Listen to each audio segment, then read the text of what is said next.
Memahami esensi datanglah kepadaku dengan kosong dalam perspektif makrifat adalah sebuah perjalanan spiritual yang mendalam, bukan sekadar sebuah ajakan literal.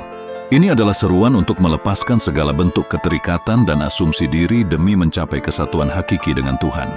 Makrifat, sebagai ilmu mengenal Allah secara mendalam, mengajarkan bahwa penghalang terbesar antara hamba dan Rabb-nya adalah aku atau ego, yang termanifestasi dalam kepemilikan ilmu, amal, bahkan identitas diri. Makrifat, jalan menuju hakikat kekosongan. Dalam tasawuf, makrifat adalah puncak dari perjalanan spiritual, di mana seorang hamba mencapai pengetahuan yang mendalam dan langsung tentang Allah Subhanahu wa Ta'ala. Ini bukan sekadar pengetahuan intelektual, melainkan pengetahuan yang dirasakan, dialami, dan disaksikan oleh hati nurani. Jalan menuju makrifat seringkali digambarkan sebagai proses penyucian diri, penghilangan hijab-hijab yang menutupi pandangan hati dari kebenaran ilahi. Salah satu hijab terbesar adalah keterikatan pada diri sendiri dan segala atributnya. Kekosongan sebagai syarat kehadiran ilahi. Ajakan datanglah kepadaku dengan kosong adalah inti dari ajaran makrifat. Kosong di sini tidak berarti tidak memiliki apa-apa secara fisik, melainkan kekosongan dari ego, kekosongan dari klaim atas ilmu, kekosongan dari keterikatan pada amal, dan kekosongan dari asumsi tentang identitas diri. Ini adalah keadaan fana, yaitu melenyapnya kesadaran akan diri sendiri demi kesadaran akan wujud mutlak.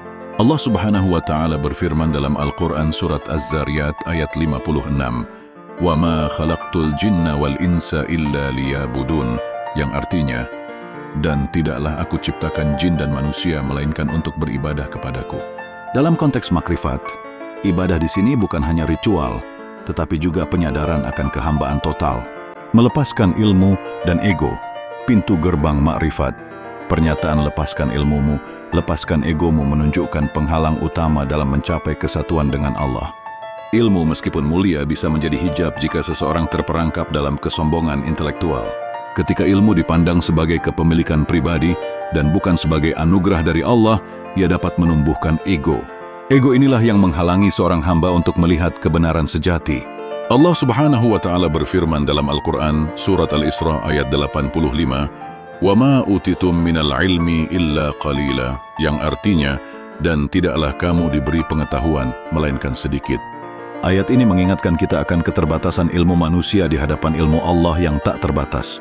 Bahaya keterikatan pada amal. Jika engkau datang padaku dengan amal, jika engkau datang padaku dengan ilmu atas ilmumu, jika engkau datang padaku, maka engkau akan kuhujah. Ungkapan ini mengandung makna yang dalam. Amal, meskipun penting dan diperintahkan dalam syariat, dapat menjadi hijab jika seseorang mengklaim kepemilikan atas amal tersebut atau bersandar padanya. Ketika amal dilakukan dengan mengharapkan balasan atau pujian dari sesama, ia kehilangan keikhlasannya dan justru menumbuhkan ego. Dalam hadis Qudsi, Allah Subhanahu wa Ta'ala berfirman, Ana agnan syurakai anis syirik, man amila amalan asyiraka fihi ghairi, taraktu wa syirkah, yang artinya, aku adalah yang paling tidak membutuhkan sekutu dari sekutu-sekutu. Barang siapa melakukan suatu amalan yang di dalamnya ia menyekutukan selain aku, niscaya aku tinggalkan dia dan sekutunya. Hadis riwayat Muslim. Ini menegaskan pentingnya keikhlasan murni dalam beramal. Konsekuensi keterikatan. Hujah, maka engkau akan kuhujah berarti bahwa klaim atas ilmu atau amal akan menjadi beban dan bahkan sumber argumen yang memberatkan di hadapan Allah. Ketika seseorang merasa telah mencapai sesuatu atau memiliki kelebihan berdasarkan ilmu atau amalnya, ia sesungguhnya telah terjebak dalam ilusi kepemilikan, padahal segala sesuatu adalah milik Allah. Allah Subhanahu wa Ta'ala berfirman dalam Al-Quran surat Ali Imran ayat 185, Kullu nafsin dhaiqatul maut, yang artinya, tiap-tiap yang berjiwa akan merasakan mati. Ayat ini mengingatkan kita akan kefanaan segala sesuatu, dan pentingnya melepaskan keterikatan pada dunia dan segala isinya, termasuk ilmu dan amal kita. Datang dengan kekosongan, maka itu urusanku sebaliknya. Ungkapan, namun jika engkau datang kepadaku, maka itu urusanku adalah janji ilahi bagi mereka yang memilih jalan kekosongan. Ketika seorang hamba datang kepada Allah dengan hati yang kosong dari klaim dan keterikatan, berarti ia telah menyerahkan sepenuhnya dirinya kepada kehendak Allah Dalam keadaan ini, Allah Subhanahu wa Ta'ala akan mengambil alih segala urusannya. Ini adalah puncak tawakal di mana seorang hamba mempercayakan segalanya kepada Sang Pencipta. Allah Subhanahu wa Ta'ala berfirman dalam Al-Quran surat At-Talaq ayat 3. وَمَنْ يَتَّقِ اللَّهَ يَجْعَلْ لَهُ مَخْرَجًا وَيَرْزُقْهُ مِنْ حَيْثُ لَا يَحْتَسِبُ وَمَنْ يَتَوَكَّلْ عَلَى اللَّهِ فَهُوَ حَسْبُهُ. Yang artinya, barang siapa bertakwa kepada Allah, niscaya Dia akan mengadakan baginya jalan keluar dan memberinya rezeki dari arah yang tiada disangka-sangkanya. Dan barang siapa yang bertawakal kepada Allah, niscaya Allah akan mencukupkan keperluannya. Hakikat kekosongan dalam pandangan Sufi, kekosongan dalam perspektif makrifat bukan kehampaan, melainkan kesiapan untuk diisi oleh wujud mutlak. Ini adalah keadaan di mana seorang hamba menyadari bahwa segala sesuatu yang ada, baik ilmu maupun amal, adalah anugerah dan pinjaman dari Allah. Dengan melepaskan kepemilikan atasnya, ia membuka ruang bagi kehadiran ilahi yang lebih besar. Imam Al-Ghazali dalam kitabnya Ihya Ulumuddin menekankan bahwa hati manusia adalah cermin yang dapat memantulkan kebenaran ilahi, namun cermin tersebut harus bersih dari noda-noda ego dan keterikatan duniawi. Makrifat dan keterikatan pada dunia, keterikatan pada dunia dan segala pernak-perniknya, termasuk ilmu dan amal, adalah penghalang utama menuju makrifat. Ketika hati terpaut pada hal-hal fana, ia akan sulit melihat kebenaran yang abadi. Allah Subhanahu wa Ta'ala berfirman dalam Al-Quran surat Al-Kahfi ayat 28. وَلَا تُثْئِ مَنْ أَغْفَلْنَا قَلْبَهُمْ أَنْ جِكْرِنَا وَاتَّبَعَ هَوَاهُ وَكَانَ أَمْرُهُ فُرُوثًا. Yang artinya, dan janganlah kamu mengikuti orang yang hatinya telah kami lalaikan dari mengingat kami, serta menuruti hawa nafsunya, dan adalah keadaannya itu melewati batas. Makrifat mengajak kita untuk membebaskan hati dari belenggu dunia. Zuhud sebagai salah satu jalan kekosongan konsep zuhud, yaitu meninggalkan keterikatan pada dunia, sangat relevan dengan ajaran datanglah dengan kosong. Zuhud bukan berarti tidak memiliki apa-apa, melainkan tidak dikuasai oleh apa yang dimiliki. Seorang sufi bisa jadi memiliki harta, namun hatinya tidak terpaut padanya. Hadis Nabi Muhammad sallallahu alaihi wasallam bersabda, "Kun fid dunya ka'annaka gharibun aw abiru sabil." Yang artinya, jadilah engkau di dunia ini seakan-akan orang asing atau penyeberang jalan. Hadis riwayat Bukhari. Ini adalah ajakan untuk tidak menjadikan dunia sebagai tujuan akhir, melainkan sebagai persinggahan menuju hakikat. Kekosongan dari identitas diri lebih dalam lagi, datanglah dengan kosong juga berarti melepaskan identitas diri yang palsu, yang terbentuk dari label-label duniawi. Seorang hamba yang berproses menuju makrifat akan menyadari bahwa identitas sejatinya adalah sebagai hamba Allah, bukan sebagai individu yang memiliki gelar, pangkat, atau status sosial. Allah Subhanahu wa Ta'ala berfirman dalam Al-Quran surat Al-Qasas ayat 88, "Kullu syai'in halikun illa wajhah," yang artinya, tiap-tiap sesuatu akan binasa kecuali wajahnya. Ini menegaskan bahwa segala sesuatu selain Allah adalah fana, termasuk identitas kita sendiri. Fana dan baqa. Proses mendalam kekosongan.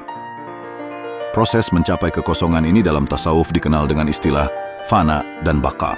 Fana adalah hilangnya kesadaran akan diri sendiri, meleburnya ego, dan melenyapnya segala sesuatu selain Allah.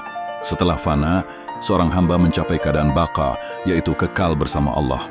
Dalam keadaan ini, ia tidak lagi bertindak berdasarkan kehendak dirinya sendiri, melainkan bertindak berdasarkan kehendak Allah yang telah mengambil alih dirinya. Ini bukan berarti hilangnya eksistensi, melainkan perubahan kualitas eksistensi dari yang terbatas menuju yang tak terbatas. Makrifat bukan hasil usaha semata. Penting untuk dipahami bahwa makrifat bukan semata-mata hasil dari usaha dan jerih payah manusia. Meskipun usaha spiritual sangat diperlukan, makrifat adalah anugerah dari Allah Subhanahu wa Ta'ala. Ketika seorang hamba telah melepaskan segala keterikatan dan datang dengan kekosongan, ia telah mempersiapkan dirinya untuk menerima anugerah tersebut. Allah Subhanahu wa Ta'ala berfirman dalam Al-Quran surat Al-Ma'idah ayat 54, "Ya ayyuhalladzina amanu, man yartadda minkum an dinihi fasawfa ya'tillahu biqaumin yuhibbuhum wa yuhibbuna," yang artinya, "Hai orang-orang yang beriman, barang siapa di antara kamu yang murtad dari agamanya, maka kelak Allah akan mendatangkan suatu kaum yang Allah mencintai mereka dan mereka pun mencintainya." Cinta Allah adalah kunci makrifat. Bahaya gurur.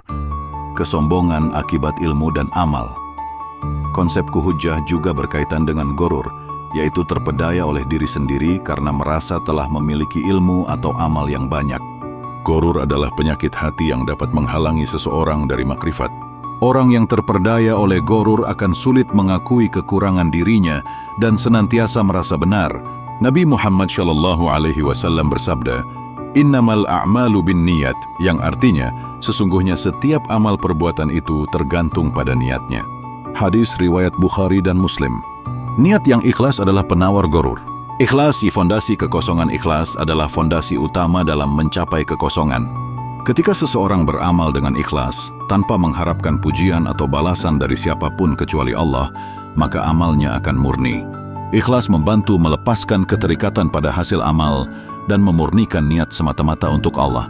Allah Subhanahu wa Ta'ala berfirman dalam Al-Quran Surat Al-Bayyinah ayat 5, "Wa ma umiru illa liya'budullaha mukhlishina lahuddin," yang artinya, padahal mereka tidak disuruh kecuali supaya menyembah Allah dengan mengikhlaskan ketaatan kepadanya dalam menjalankan agama. Tawakal, menyerahkan urusan kepada Allah. Ketika seorang hamba datang dengan kosong dan menyerahkan segalanya kepada Allah, ia telah mencapai tingkat tawakal yang tinggi. Tawakal bukan berarti pasif, melainkan berikhtiar semaksimal mungkin, kemudian menyerahkan hasilnya sepenuhnya kepada Allah. Ini adalah bentuk keyakinan mutlak terhadap kekuasaan dan kebijaksanaan Allah. Allah Subhanahu wa Ta'ala berfirman dalam Al-Quran Surat At-Talaq ayat 3, "Waman yatawakkal 'alallahi fahuwa hasbuhu," yang artinya, dan barang siapa yang bertawakal kepada Allah, niscaya Allah akan mencukupkan keperluannya. Kekosongan dari prasangka. Kekosongan juga berarti melepaskan diri dari segala prasangka dan asumsi tentang Allah. Seringkali manusia datang kepada Allah dengan gambaran dan harapan yang telah dibentuk oleh pikirannya sendiri. Makrifat mengajarkan untuk melepaskan segala bentuk prasangka dan membuka hati untuk menerima Allah sebagaimana Dia memperkenalkan dirinya.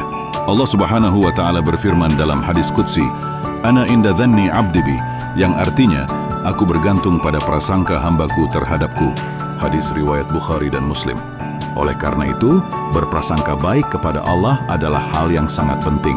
Penolakan atas klaim diri inti dari ajakan "datanglah kepadaku" dengan kosong adalah penolakan atas segala klaim diri. Klaim bahwa kita memiliki ilmu, klaim bahwa kita telah beramal, klaim bahwa kita adalah sesuatu. Ini adalah kesadaran akan kehinaan diri di hadapan keagungan Allah. Seorang arif billah tidak pernah merasa memiliki apapun, karena segala sesuatu adalah pinjaman dan anugerah. Muraqabah, kesadaran akan kehadiran ilahi. Untuk mencapai kekosongan, seorang hamba perlu senantiasa melakukan muraqabah, yaitu kesadaran akan kehadiran Allah dalam setiap waktu dan keadaan. Dengan muraqabah, hati akan senantiasa terhubung dengan Allah dan terhindar dari keterikatan pada selainnya. Allah Subhanahu wa Ta'ala berfirman dalam Al-Quran Surat Al-Hadid ayat 4, "Wa huwa ma'akum aina ma kuntum," yang artinya, dan Dia bersama kamu di mana saja kamu berada. Mujahadah dan riyadah. Latihan spiritual mencapai kekosongan ini bukanlah proses yang instan, melainkan membutuhkan mujahadah, perjuangan keras, dan riyadah, latihan spiritual yang konsisten. Ini meliputi puasa, sholat malam, zikir, tafakur, dan berbagai amalan lainnya yang bertujuan untuk membersihkan hati dan menundukkan ego. Nabi Muhammad SAW bersabda, "Al-mujahidu man jahada nafsahu fi ta'atillah," yang artinya, mujahid sejati adalah orang yang memerangi hawa nafsunya dalam ketaatan kepada Allah. Hadis riwayat Tirmizi. Kekosongan sebagai penerimaan takdir. Dalam konteks makrifat, kekosongan juga berarti menerima takdir Allah sepenuhnya, baik itu yang baik maupun yang buruk, tanpa mengeluh atau protes. Ini adalah puncak ridha bil qada, di mana seorang hamba menyadari bahwa segala sesuatu yang terjadi adalah bagian dari rencana ilahi yang sempurna. Allah Subhanahu wa Ta'ala berfirman dalam Al-Quran Surat Al-Hadid ayat 22, "Ma ashabat min musibatin fil ardi wala fi anfusikum illa fi kitabin min qabli an nabra'aha," yang artinya, tiada suatu bencana pun yang menimpa di bumi dan tidak pula pada dirimu, melainkan telah tertulis dalam kitab Lauhul Mahfuz sebelum kami menciptakannya. Kekosongan dari keinginan diri. Datanglah dengan kosong juga bisa diartikan sebagai kekosongan dari keinginan-keinginan diri yang bertentangan dengan kehendak Allah. Ketika seorang hamba telah mencapai tingkat ini, ia tidak lagi memiliki keinginan pribadi, melainkan hanya keinginan untuk mengikuti kehendak Allah. Ini adalah manifestasi dari penyerahan diri yang total. Nabi Muhammad SAW bersabda, "La yu'minu ahadukum hatta yakuna hawahu tabi'an lima ji'tu bihi." Yang artinya, tidak beriman salah seorang di antara kalian sehingga hawa nafsunya tunduk pada apa yang aku bawa, syariat. Hadis riwayat Bukhari. Kekosongan dari kebiasaan buruk. Selain itu, kekosongan juga mencakup kekosongan dari kebiasaan-kebiasaan buruk dan akhlak tercela. Sebelum hati dapat diisi dengan cahaya ilahi, ia harus dibersihkan dari segala kotoran. Ini adalah proses tazkiyatun nufus, yaitu penyucian jiwa.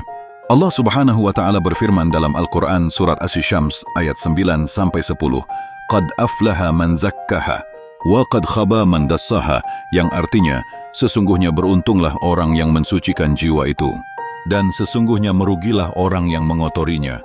Pengosongan hati dari selain Allah. Hakikat kekosongan adalah mengosongkan hati dari segala sesuatu selain Allah Subhanahu wa Ta'ala.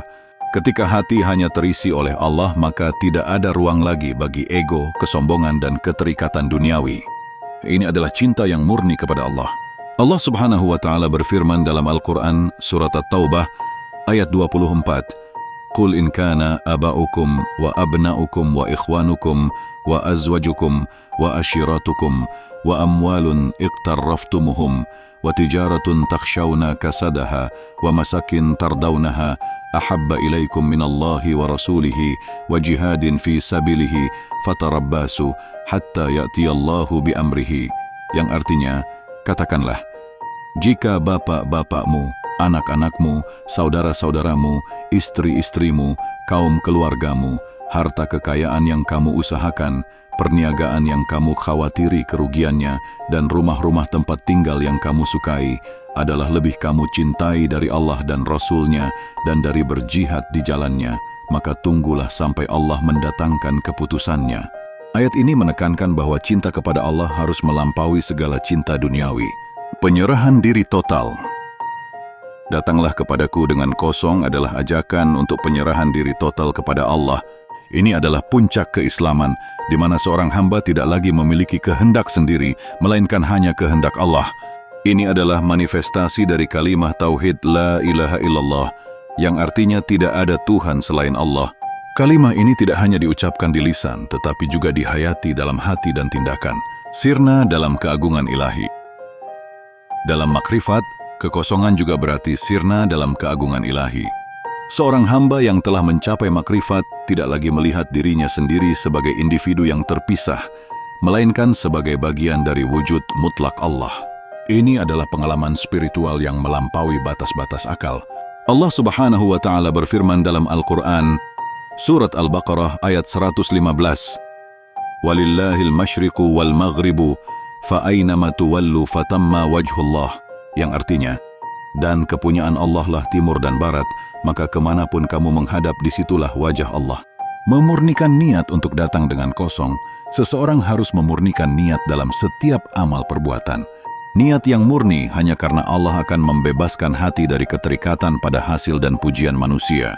Allah Subhanahu wa Ta'ala berfirman dalam Al-Quran, surat Al-An'am ayat 162, "Qul inna sholati wa nusuki wa mahyaya wa mamati lillahi rabbil alamin," yang artinya, katakanlah, sesungguhnya salatku, ibadatku, hidupku, dan matiku hanyalah untuk Allah, Tuhan semesta alam.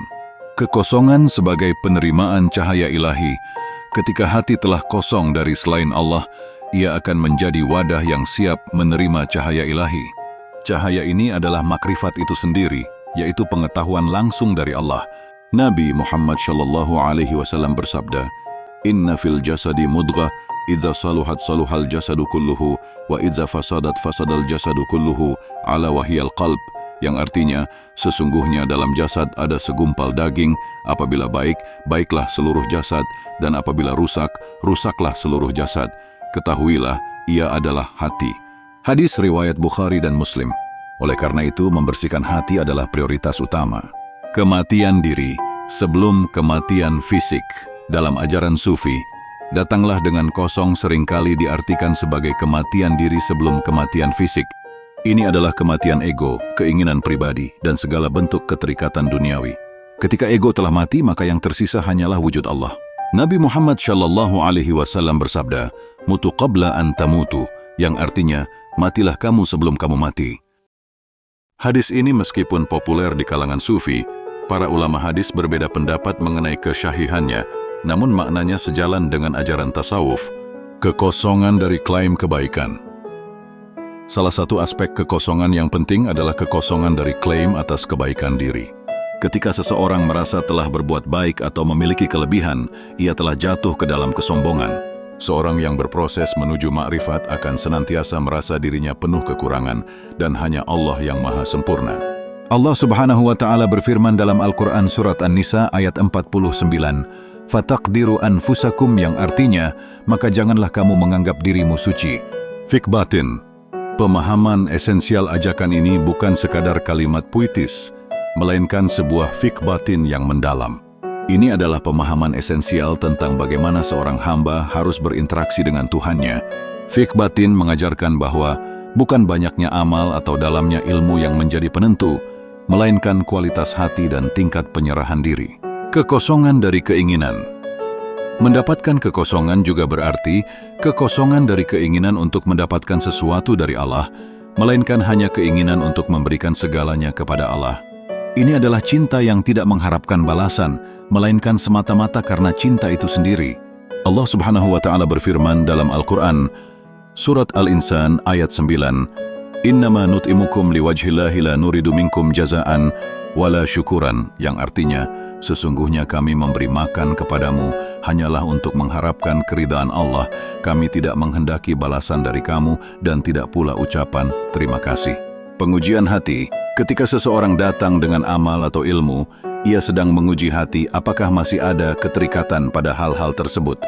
Jika ada keterikatan, maka Allah akan menghujahnya, yaitu menunjukkan bahwa klaim tersebut tidak berdasar dan bahwa segala sesuatu adalah miliknya.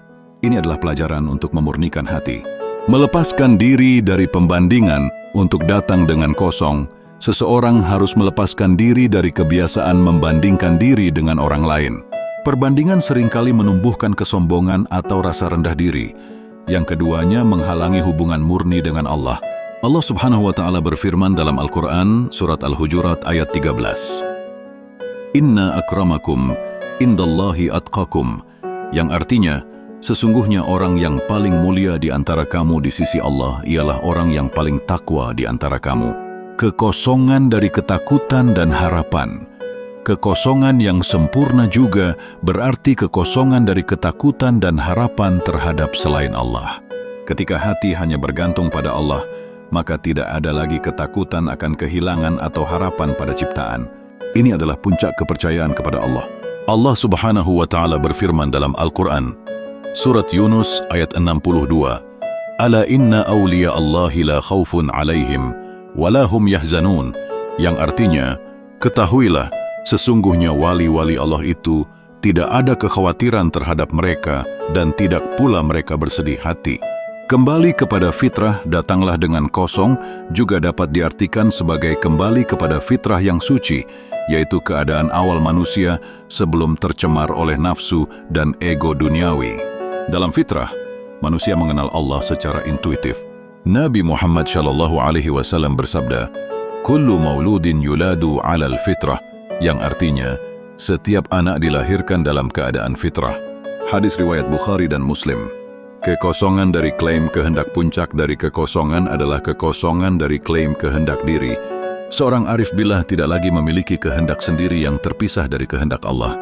Ia hanya ingin apa yang Allah inginkan. Ini adalah manifestasi dari ridha dan taslim. Pengajaran lewat ujian. Terkadang, Allah Subhanahu wa Ta'ala menguji hambanya dengan mengambil sesuatu yang sangat dicintainya, seperti ilmu atau harta, agar hamba tersebut dapat mencapai kekosongan sejati. Ujian ini bertujuan untuk membersihkan hati dari keterikatan. Allah Subhanahu wa Ta'ala berfirman dalam Al-Quran, Surat Al-Baqarah ayat 155, "Walanabluwannakum bisyai'in minal khawfi wal ju'i wa naqshim minal amwali wal anfusi watsamarat, yang artinya, dan sungguh akan kami berikan cobaan kepadamu dengan sedikit ketakutan, kelaparan, kekurangan harta, jiwa, dan buah-buahan. Melepaskan keterikatan pada konsep. Datanglah dengan kosong juga berarti melepaskan keterikatan pada konsep-konsep dan definisi yang telah dibentuk oleh akal manusia tentang Allah. Allah Subhanahu wa Ta'ala tidak dapat dijangkau oleh akal semata, melainkan melalui pengalaman spiritual yang mendalam. Allah Subhanahu wa Ta'ala berfirman dalam Al-Quran, Surat Al-An'am ayat 103, La tudrikuhul absyaru, wa huwa yudrikul absyara, yang artinya, dia tidak dapat dicapai oleh penglihatan mata, sedang dia dapat melihat segala penglihatan itu. Kekosongan dari dusta diri makrifat menuntut kekosongan dari segala bentuk dusta diri, yaitu penipuan terhadap diri sendiri tentang siapa kita sebenarnya dan apa yang kita miliki. Kejujuran yang paling mendalam adalah mengakui bahwa segala sesuatu adalah dari Allah dan akan kembali kepadanya. Pengosongan hati dari ketersinggungan kekosongan juga berarti mengosongkan hati dari ketersinggungan dan kemarahan terhadap ciptaan. Ketika hati telah murni dan hanya terisi oleh Allah, maka ia akan senantiasa merasakan kedamaian dan kasih sayang. Nabi Muhammad SAW bersabda, La taghdab walakal jannah, yang artinya, janganlah engkau marah, maka bagimu surga. Hadis riwayat Bukhari. Kekosongan dari keterikatan pada hasil. Dalam konteks amal, kekosongan berarti tidak terpaut pada hasil, melainkan hanya fokus pada proses, melakukan amal dengan sebaik-baiknya demi Allah. Hasil adalah urusan Allah. Allah Subhanahu wa Ta'ala berfirman dalam Al-Quran, Surat Hud, ayat 123, Walillahi ghaibul samawati wal ardi, wa ilaihi yurja'ul amru kulluhu fa'budu, wa tawakkal alaih, yang artinya, dan kepunyaan Allah lah segala rahasia langit dan bumi, dan kepadanya dikembalikan segala urusan. Maka sembahlah dia dan bertawakallah kepadanya. Kekosongan dari diri yang terpisah. Puncak dari kekosongan adalah sirnanya rasa diri yang terpisah dari Allah. Ini adalah pengalaman tauhid sejati, di mana seorang hamba menyadari bahwa hanya Allah yang wujud, dan segala sesuatu selainnya adalah bayangan. Ini adalah makna dari la mawjud illa Allah, yang artinya tidak ada yang wujud kecuali Allah. Kehambaan total datanglah kepadaku dengan kosong adalah seruan untuk kehambaan total. Ini adalah pengakuan bahwa kita tidak memiliki apa-apa dan tidak mampu melakukan apa-apa tanpa pertolongan Allah. Allah Subhanahu wa Ta'ala berfirman dalam Al-Quran Surat Fatir ayat 15. Ya ayyuhan nasu antumul fuqara'u ilallahi wallahu huwal ghaniyul hamid, yang artinya, hai manusia, kamulah yang berhajat kepada Allah, dan Allah dialah yang maha kaya lagi maha terpuji. Makrifat, anugerah ilahi. Pada akhirnya, makrifat adalah anugerah ilahi yang diberikan kepada mereka yang telah mempersiapkan hatinya dengan kekosongan. Ini adalah pintu menuju kedekatan yang hakiki dengan Sang Pencipta. Allah Subhanahu wa Ta'ala berfirman dalam Al-Quran Surat Al-Jumu'ah ayat 4. Zalika fadlullahi yutihi man yasya'u wallahu dzul fadlil azhim, yang artinya, itu adalah karunia Allah, diberikannya kepada siapa yang dikehendakinya, dan Allah mempunyai karunia yang besar. Hujjah sebagai pelajaran. Ketika Allah menghujjah seseorang yang datang dengan amal atau ilmu, itu bukanlah hukuman, melainkan pelajaran untuk memurnikan niat dan melepaskan keterikatan. Ini adalah cara Allah untuk mengarahkan hambanya menuju kekosongan sejati. Kekosongan dari harapan palsu. Kekosongan juga berarti kekosongan dari harapan palsu yang bergantung pada selain Allah. Hanya Allah yang maha pemberi dan maha penentu. Makrifat. Melihat dengan mata hati. Dengan kekosongan, seorang hamba akan dapat melihat dengan mata hati, bukan hanya dengan mata fisik. Mata hati inilah yang akan membukakan tabir-tabir kebenaran ilahi dan menuntunnya pada ma'rifat. Kekosongan dari dendam dan kedengkian. Untuk mencapai kekosongan, hati harus dibersihkan dari dendam, kedengkian, dan segala sifat buruk lainnya. Ketika hati bersih, ia akan menjadi cermin yang jernih untuk memantulkan cahaya ilahi. Urusan Allah, puncak penyerahan. Maka itu urusanku adalah puncak dari penyerahan diri. Ini berarti bahwa ketika seorang hamba telah menyerahkan sepenuhnya dirinya, maka Allah akan mengambil alih segala urusannya, menjaganya, melindunginya, dan membimbingnya. Ini adalah janji yang luar biasa bagi mereka yang berani melepaskan. Kekosongan dari keterikatan pada pujian. Seorang yang berproses menuju makrifat harus melepaskan keterikatan pada pujian dan sanjungan manusia. Pujian adalah ujian yang dapat menumbuhkan ego. Allah Subhanahu wa Ta'ala berfirman dalam Al-Quran surat Al-Fajr ayat 27-30, Ya ayyatuhan nafsul mutmainnah, irji'i ila rabbiki radiyatan mardiyah, fadkhuli fi ibadi, wadkhuli jannati, yang artinya, hai jiwa yang tenang, kembalilah kepada Tuhanmu dengan hati yang puas lagi diridhoinya, maka masuklah ke dalam golongan hamba-hambaku, dan masuklah ke dalam surgaku. Kekosongan dari kesibukan duniawi. Meskipun hidup di dunia, kekosongan juga berarti tidak membiarkan hati terlalu sibuk dengan urusan duniawi. Hati harus senantiasa terhubung dengan Allah meskipun tangan melakukan aktivitas dunia. Kekosongan dari keterikatan pada ilmu duniawi. Meskipun ilmu duniawi itu penting, kekosongan juga berarti tidak terlalu terpaut pada ilmu duniawi hingga melupakan ilmu akhirat dan ilmu makrifat. Kekosongan dari rasa memiliki. Salah satu aspek kekosongan yang paling fundamental adalah kekosongan dari rasa memiliki. Tidak ada yang benar-benar kita miliki, semuanya adalah milik Allah. Kekosongan dari keterikatan pada guru. Meskipun guru spiritual penting, kekosongan juga berarti tidak terlalu terpaut pada guru hingga melupakan Allah. Guru adalah perantara, Allah adalah tujuan. Kekosongan dari keinginan untuk mengatur. Datanglah dengan kosong juga berarti melepaskan keinginan untuk mengatur dan mengontrol segala sesuatu. Serahkan semuanya kepada Allah. Kekosongan dari diri yang palsu. Pada dasarnya, kekosongan adalah pengosongan dari diri yang palsu, yang terbentuk dari nafsu dan ego. Kekosongan dari rasa aman duniawi. Kekosongan juga berarti tidak mencari rasa aman sejati di dunia ini, melainkan hanya kepada Allah. Kekosongan dari keterikatan pada bentuk dalam makrifat. Kekosongan berarti melepaskan keterikatan pada bentuk-bentuk lahiriah dan menuju hakikat. Kekosongan dari kekhawatiran masa depan. Kekosongan juga berarti melepaskan kekhawatiran yang berlebihan tentang masa depan, karena masa depan ada di tangan Allah. Kekosongan dari penilaian manusia. Untuk mencapai kekosongan, seseorang harus tidak terlalu peduli dengan penilaian dan pendapat manusia tentang dirinya. Hanya penilaian Allah yang penting. Kekosongan dari keberadaan diri. Puncak kekosongan adalah sirnanya rasa keberadaan diri yang terpisah dari wujud Allah. Ini adalah fana fi Allah. Kekosongan dari keterikatan pada kebenaran pribadi. Kekosongan juga berarti melepaskan keterikatan pada kebenaran pribadi dan membuka diri terhadap kebenaran ilahi yang lebih luas. Kekosongan dari rintangan spiritual. Segala sesuatu yang menghalangi seorang hamba dari Allah adalah rintangan. Kekosongan berarti melepaskan semua rintangan spiritual tersebut. Kekosongan dari keinginan untuk tampil. Untuk datang dengan kosong, seseorang harus melepaskan keinginan untuk tampil atau dikenal oleh orang lain. Kekosongan sebagai kunci kebahagiaan sejati. Ketika hati telah kosong dari segala keterikatan duniawi dan hanya terisi oleh Allah, maka akan muncul kebahagiaan sejati yang tidak tergantung pada apapun di dunia. Kesimpulan, datanglah kepadaku dengan kosong, lepaskan ilmumu, lepaskan egomu. Datanglah padaku sekosong-kosongnya dirimu. Jika engkau datang padaku dengan amal, jika engkau datang padaku dengan ilmu atas ilmumu, jika engkau datang padaku maka engkau akan kuhujah. Namun jika engkau datang kepadaku maka itu urusanku. Pernyataan ini adalah inti ajaran makrifat yang mendalam. Ini adalah seruan untuk melepaskan segala bentuk keterikatan dan klaim diri demi mencapai kesatuan hakiki dengan Allah Subhanahu wa Ta'ala. Jalan ini membutuhkan mujahadah, riyadah, keikhlasan, tawakal, dan penyerahan diri total.